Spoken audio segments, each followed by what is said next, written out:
Hi hello ಎಲ್ರಿಗೂ ನಮಸ್ಕಾರ. Welcome to my writing channel. ಇದು ನನ್ನ ಬರವಣಿಗೆ.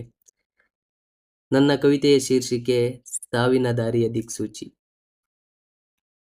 ಸರಿ ಇಲ್ಲದ ಸಮಯದಲ್ಲಿ ಸೂತಕದ ಮನೆಯಂತಾಗಿದೆ ಮನಸ್ಸು ಈ ಸಮಾಜದಲ್ಲಿ. ಸರಿ ಇಲ್ಲದ ಸಮಯದಲ್ಲಿ ಸೂತಕದ ಮನೆಯಂತಾಗಿದೆ ಮನಸ್ಸು ಈ ಸಮಾಜದಲ್ಲಿ. ಅಂದು ಬೆಳೆದ ದಾರಿಯು ನೆನಪಾಗಿದೆ ಇಂದು, ಬದಲಾದ ಬದುಕಿನ ದಿಕ್ಕನ್ನು ನೆನೆದು. ಬದಲಾದ ಬದುಕಿನ ದಿಕ್ಕನ್ನು ನೆನೆದು ತುಸು ಭಾರವಾಗಿದೆ ಈ ಮನಕ್ಕೆ, ತುಸು ಭಾರವಾಗಿದೆ ಈ ಮನಕ್ಕೆ.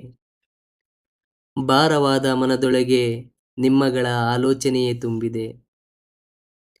ಪರಿಸ್ಥಿತಿಗಳ ನೆನೆದು ಪರಿತಪಿಸುತ್ತಿರುವಾಗ, ಪರಿಸ್ಥಿತಿಗಳ ನೆನೆದು ಪರಿತಪಿಸುತ್ತಿರುವಾಗ ದೂರಾದ ಪ್ರೀತಿ ಕಾಳಜಿಯ ಪರಿಕಲ್ಪನೆಯೇ ಇಲ್ಲದಂತಾಗಿದೆ, ಪರಿಕಲ್ಪನೆಯೇ ಇಲ್ಲದಂತಾಗಿದೆ. ಪ್ರತಿದಿನ ಕತ್ತಲಲ್ಲಿ ಕುಳಿತು ಕೊರಗುತ್ತಿರುವ ಮನಕ್ಕೆ, ಪ್ರತಿದಿನ ಕತ್ತಲಲ್ಲಿ ಕುಳಿತು ಕೊರಗುತ್ತಿರುವ ಮನಕ್ಕೆ ಕಷ್ಟಗಳ ನಡುವೆಯೇ, ಕಷ್ಟಗಳ ನಡುವೆಯೇ ಗುಟ್ಟಾದ ಸಂಬಂಧ ಬೇರೂರಿದೆ, ಗುಟ್ಟಾದ ಸಂಬಂಧ ಬೇರೂರಿದೆ.